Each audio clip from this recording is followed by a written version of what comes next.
one branch of hypnosis which has not received the attention it deserves is that of self-hypnosis. As a result of using hypnosis in treating patients for over 10 years, it is my firm conviction that when instructions and coaching in self-hypnosis is included as part of the hypnotic treatment, better and more permanent results are obtained. There are, of course, exceptions when patients cannot be trusted to devise suggestions being suited to their needs, and in the case of these individuals, it is inadvisable to instruct them in these techniques. The main objective people have in mind when seeking hypnotic treatment is to cure some ailment, increase confidence, or overcome some disability. In short, to gain more control over themselves, and certainly not to become robots, bereft of willpower. As a result, for many people, the idea of acquiring the ability to help oneself through self-hypnosis has a strong appeal. Whilst it is true that the hypnotherapist, who has sometimes to play the part of a mental healer when he cannot get his patient to cooperate by using self-suggestion, he should, in my view, make every effort to explain the techniques of suggestion to his patient and get him to carry out a daily session of self-suggestion. For in this way, the twin drawbacks of relapse and dependency on the hypnotist can be avoided. When the patient's aid is enlisted in this way, his morale is strengthened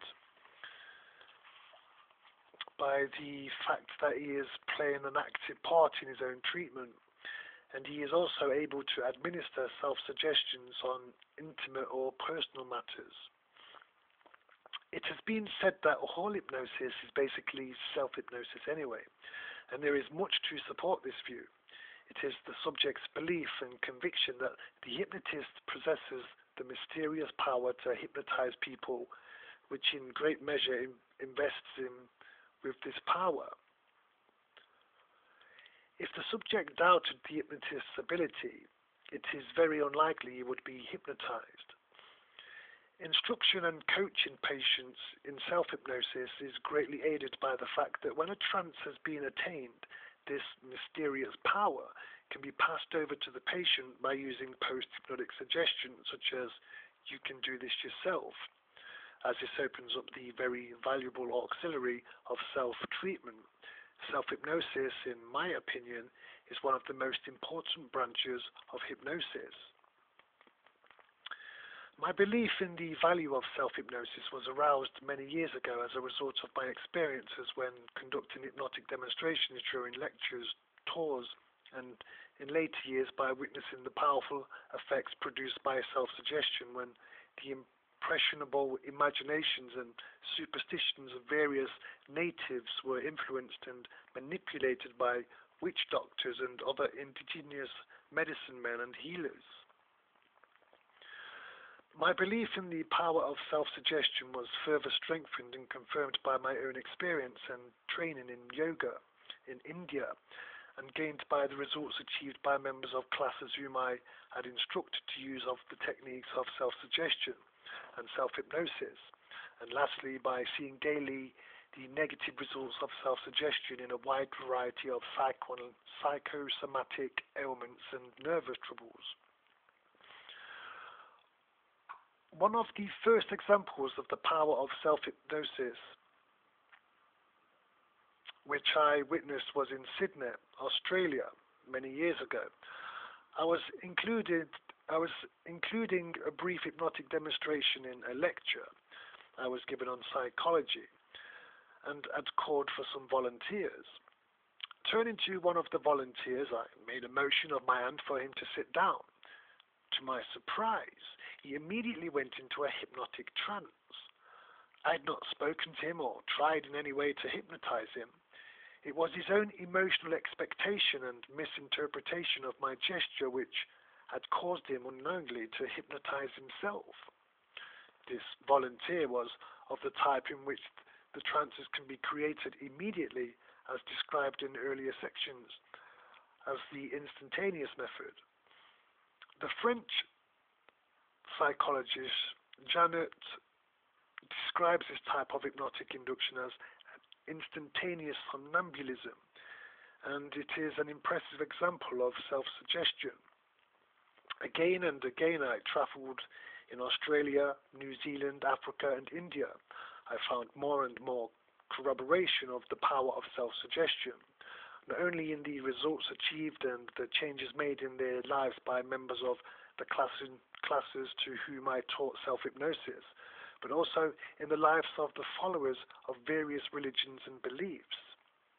In Africa and India, I took every opportunity of seeing indigenous healers, sadhus, witch doctors, and medicine men, and all ceremonies concerned with healing sick people. And what I saw convinced me that suggestion, and above all self-suggestion, was the all-important factor in helping and healing those who sought their aid. Typical examples of self-induced trances can be seen in the Indian religious ceremony of Kavade, when the devotee renders his body insensitive to the pins which pierce his tongue and flesh. Somewhat similar ceremonies are to be seen amongst the Malays in the Khalifa, where swords and fire are used during the ceremony. The African rituals are mainly concerned with dancing, drumming and chanting, but in all these the repetitive drumming, dancing and chanting produce trances in many of those taking part.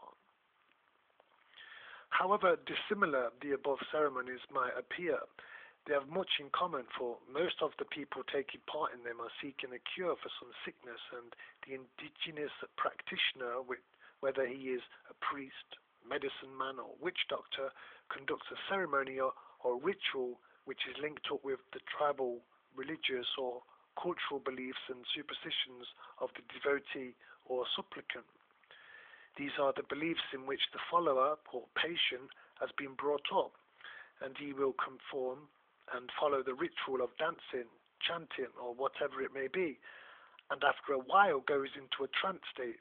That is to say, he has, in a greater or lesser degree, been hypnotized. And if he is a good subject and his complaint is psychosomatic, there is every probability of what in medical terminology is described as a spontaneous cure. However bizarre the methods of these empiric practitioners might appear to the Western eye, they achieve about the same percentage of results as Western therapists for psychosomatic ailments, afflict these superstitions and the sophisticated alike. Allowing for the more flamboyant procedures and colourful rituals, also for greater superstition and undeveloped critical faculty on the part of simpler people, the distinction between the creation of the trance state through native rituals and through clinical hypnosis is more of a matter of terminology than any real or intrinsic difference. From my own experience in yoga, I came to the conclusion that the lower stages of the yogic trance are identical with what we in the West term self-hypnosis. I think it is essential to keep in mind that no one school of psychology or any religious belief or philosophy has a monopoly of the trance state, which is a universal mental phenomenon, observable in people of all races and of all levels of intelligence. The trance or self-induced hypnotic state can be achieved in a variety of ways, varying from religious ritual to a clinical hypnotic induction. It is also attributed to many different causes. Some people believe it is caused by the gods, others by magic or spirits, or just by self-suggestion. It should be borne in mind that when attained, the trance state can be used to produce very different objectives.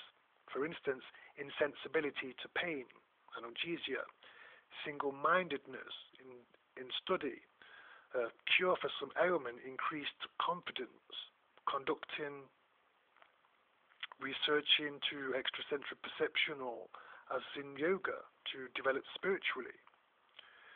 The student hypnotist will find many advantages in learning all he can about self-hypnosis, for in doing so, he has the opportunity of playing the dual role of hypnotist and subject, and also is able to make use of the techniques of self-hypnosis and self-suggestion in his own life.